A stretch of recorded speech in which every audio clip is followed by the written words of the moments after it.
Now I'm on this quest for one who poses far greater powers than most.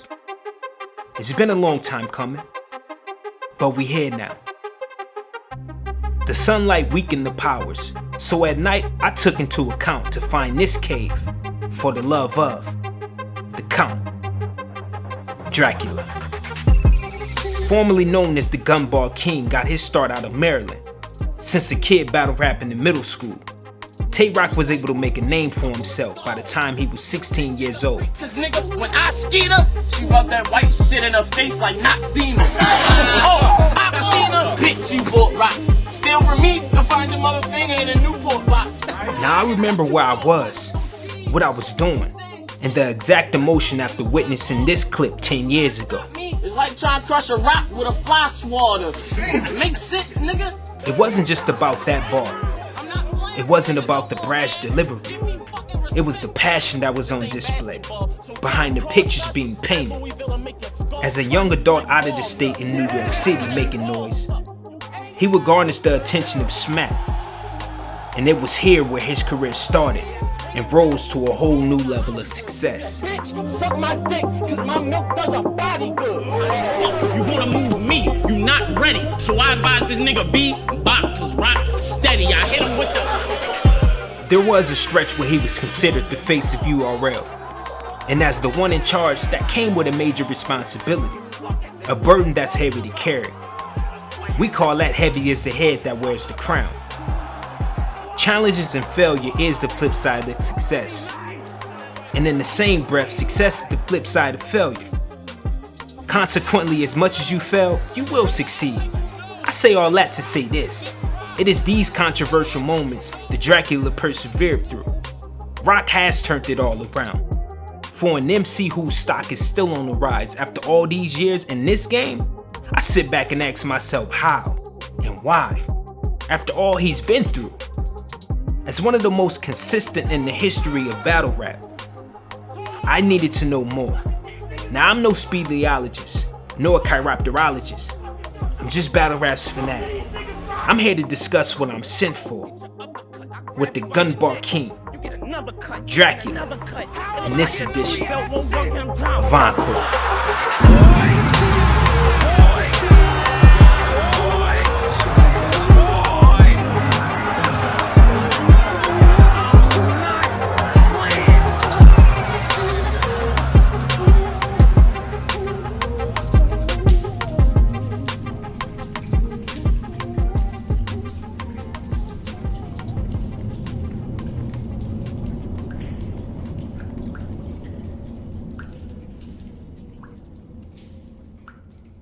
Ladies and gentlemen, we are here once again with another special guest that has made his presence felt in this culture for a very long time. Some might not consider him a legend, some may consider him a legend. But what I do know is this man is an icon, living. And Tay Roc, my guy. Nigga. It's an honor. It's an honor. It's an honor. I'm humble. I could be anywhere else, but I'm sitting next to you. That's love. It's a special moment for me and the Fanatics in time, man. I want to start with this. Looking back on your career and where you're at now, how would you consider yourself in this game as being treated as the way you think you should be treated? How is that for you? I say blessed. Blessed, like, cause I could be in a worse position. Right.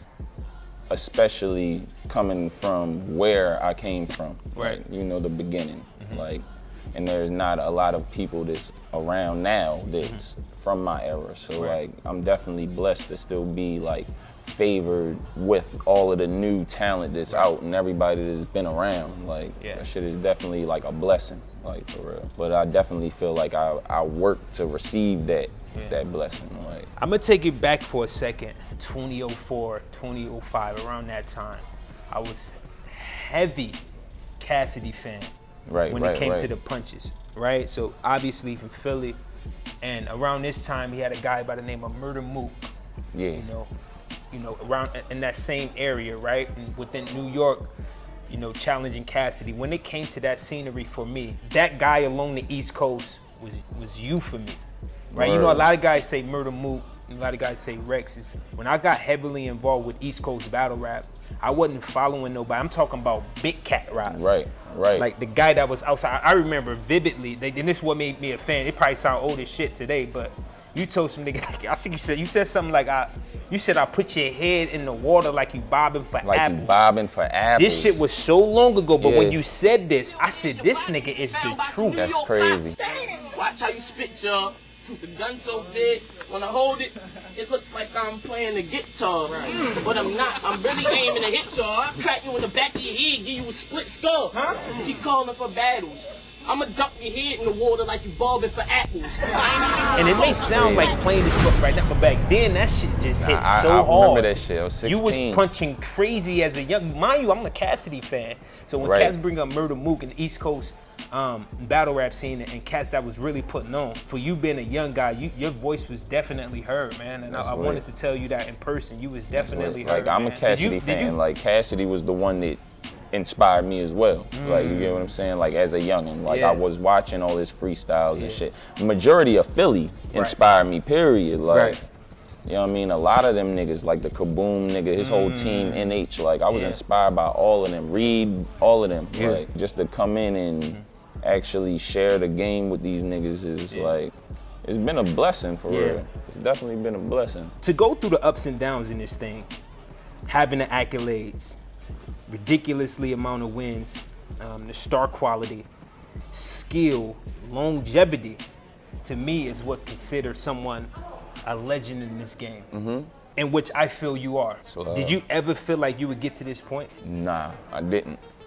I didn't, on the real, I didn't think battle rap would even be what it is. Like 10 years ago, like I say 10 years ago, what is it?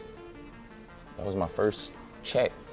You get what I'm saying? 10 years ago. That was my first battle check. Like, and I was battling 2 years before that on URL. Like, you get what I'm saying? I was on URL 2 years before I got my first battle check.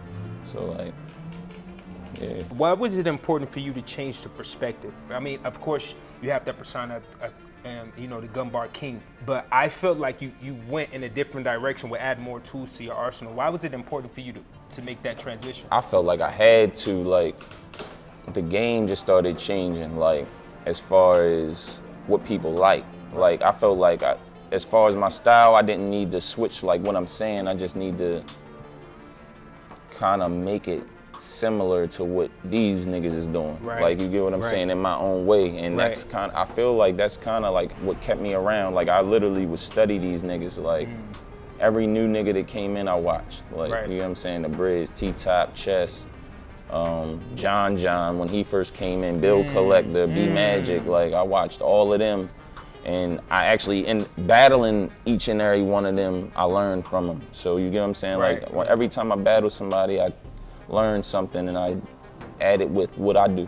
You get what I'm saying? I feel like that's what kept me around, just really being able to learn instead of like just saying fuck that, I'm gonna just stick to my style. And you feel, I mean, I feel like I do stick to my style, but I'm trying to grow. Like, you get what I'm saying? I don't want to stay stagnant with the same type shit. Like, what made you fall in love with battle rap? You could have chose anything in the world. You got a little bit of height on you. I could see you being a 6'1" guard, dunking on niggas and all that. Hell yeah, I never been in the sport. Like, I always been in a rap, but like I always been making music, but it's like I always been a competitive person too. Like, you know what I'm saying? So it's like it started off with ciphers at first. Like, I'd always jump into ciphers and just out rap niggas. I had more 16s than niggas, be rapping longer than the show would end with me.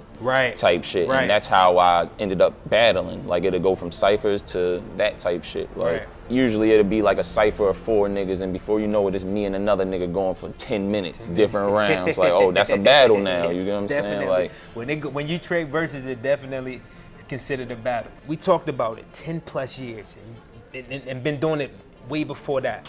What keeps the motor going? Oh shit. Because after a while, it's like, I did everything. Right. Rock is still competing at a high level.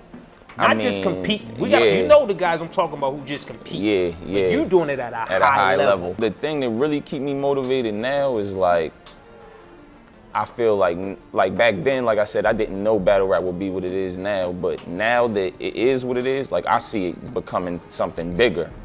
And it's like, if I'm in the money also that I'm making, it's like that motivates me as well.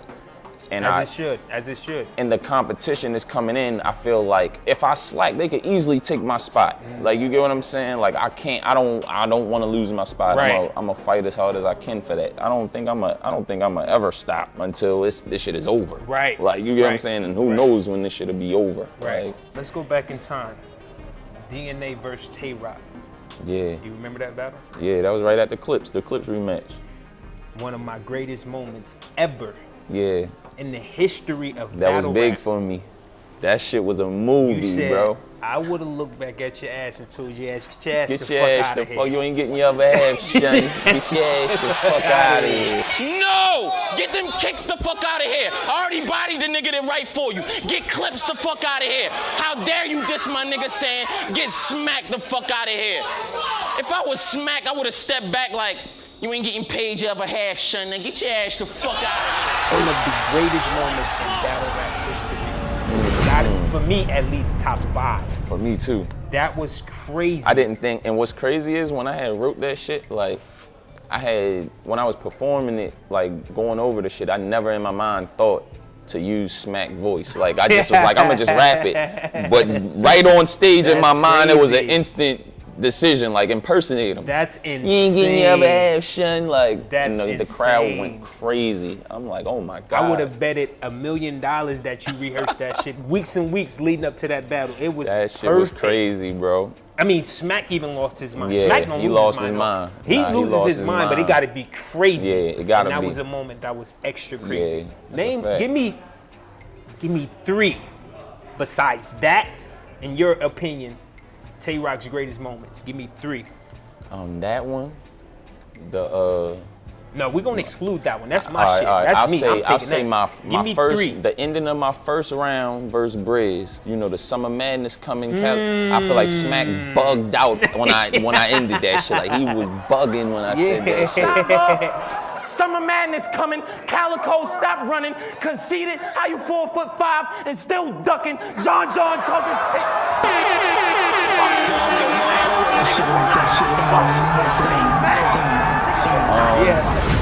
Shit, bruh. Oh, I got another Give me one. 2 more. You know the seatbelt joint. He lost his mind on that joint. He lost his mind when I did that. Like, I think the whole building erupted when I did that shit. You out Like, when that you shit was knuckle up crazy. then. The razor come out. When I swing it, you get your uppercut. I grab you by your neck, you get another cut and another cut. It look like the seatbelt won't work and I'm trying to buckle up. Boy!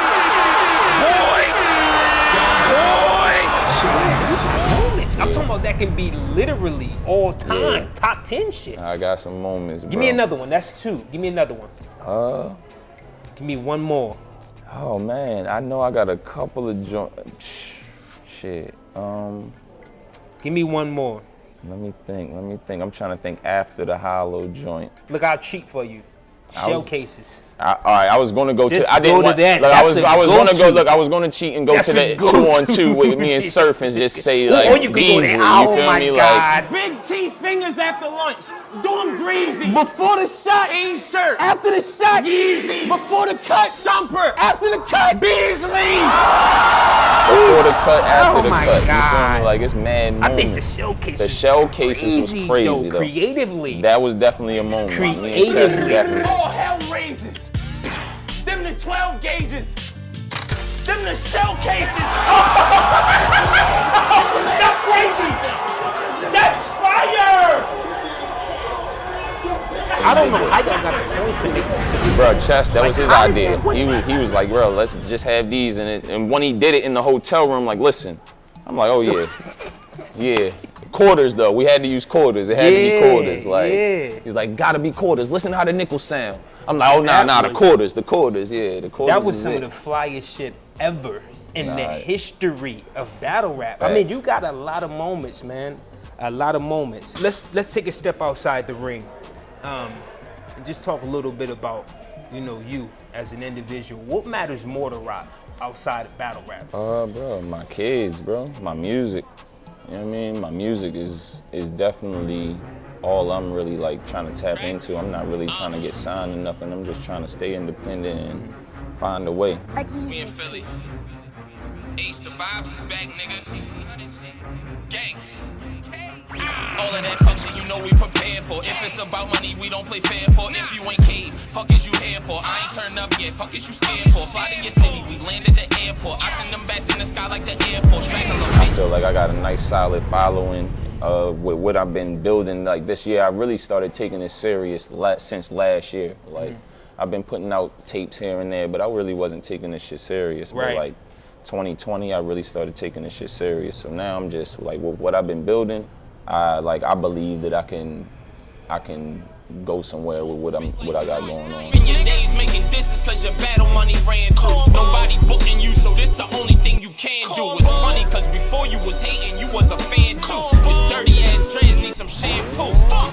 Nigga, you don't spit heat, you been weak. You living off the hype your dad built up with big meat. You a big leech, nigga. You heard what the fuck I said? You living off the hype your dad built up with big meat. You big leech. And everything that outside of music, like, you know, I just got my money invested in stocks and shit like that. Like, you know, I got a business that I'm trying to open, a cafe and shit like that. So, and a lot of people, I feel like within this industry, need to think outside the box, because this shit could be here today and going tomorrow. That's a fact. That's a fact. So, and that's the reason why I asked the question, because I wanted to see where your head was at. Because, like I said, this can be going, and I wanted to know if Roc is gonna have his shit situated outside. This shit definitely can be here today and gone tomorrow. Like, and that's what's crazy. Like, even though this Corona shit shut everything down, we still blessed with, like, Caffeine came through and like saved battle rap in a way. Like, cause we having events every two events every month. Right. Like, so that's kind of like, and the pay is still the same or better now. You get what I'm saying? It's not like we need the crowds to sell tickets to get the money we making now, because Caffeine done saved the day. So it's like, who knows how long this is gonna go on? You get what I'm saying? Who knows what's next for us? Like, so you're right, this shit could be here today, gone tomorrow, and all we gotta do is just take advantage of what we doing while we can. You know what I mean? As you guys continue to be gladiators in this sport, how do you feel about the space it's in right now? I actually feel like battle rap is about to bring the mixtape era back. Like, you feel me? Like, niggas is getting on tracks now. Everybody is dissing each other. Niggas is doing tracks together. Like, I feel like a battle rap mixtape could start some shit. You know I don't fucking care, line you up like I'm cutting hair. Pop the trunk, you get stuffed in there with no fucking air. Pull strings like a puppeteer. Have my youngin' get up close range like Tampa Bay. You fucking mad. Top shelf gun up there, 12 baggies, it's a ton up there. Hope you said bye to your family if you come in here. Niggas scared, 2 jaws come in pairs. Got his folks running scared. Track runs only come if money. Let's go. Hold up, the 4 bar, these niggas is transitioning every 4 bars. The camera work is fucking crazy. This joint right here, dog. I like this motherfucker right here, man. I ain't gonna lie. These niggas done started some shit with this one. For anybody willing to step into this thing, what advice is you giving them? For one, you gotta have tough skin. Like, you can't take everything to heart. Like, and it took me years to get that tough skin and not take everything to heart. Like, even from not just the battlers, from the fans, because the fans are probably coming at you crazier than the battlers, for real, like in your comments and shit, like, like, you gotta have tough skin for that shit, because they will make you wanna quit. Like, they will definitely run you out the game, bro, if you're not built for that. Like, they'll make you believe that you're not here for what you came to do. Like, you get what I'm saying? Like, it was a couple of times, like, they almost tricked me out my spot. You get what I'm saying? I'm on there arguing with fans for years. You get what I'm saying? I was looking crazy. I had to grow up, like. But as long as you got tough skin, you stay focused, like, sky's the limit for you in here, like, for real. At this point in your career, is every battle meaning something to you, or is it just like, oh, this is another day in the office? Nah. I mean, it's definitely always another day in the office, like, but when I say that, I mean, like, I'm always here to put on the same show. Like, I'm not coming to play, ever. It's just another day in the office, but I feel like every battle means something. To close this thing on out, let me just say this. Roc, I appreciate you. I'm pretty sure everybody around this community appreciates you. Your dedication, your hard work, your passion that you put into your craft. It means a lot to us as fans. I just want to say, continue doing what you do. Yes, continue sir. to block out the negativity. Continue to be great. I feel like you're not letting nobody step on your toes in this thing. Right, and right, that's right. the way to move, man. So congratulations to you with being the iconic living figure we have in this Love, culture bro. today, man. I appreciate that, I my nigga. appreciate you. Appreciate you. Thank you The for your honor, time, man. Blessing. Thank you for your time. Appreciate you, bro. Deputies found what appears to be an AK-47 Uppercut, I grab you by your neck. Still You get not another related cut to a and another different cut. incident It looks like the involving seatbelt won't work and I'm trying to buckle up.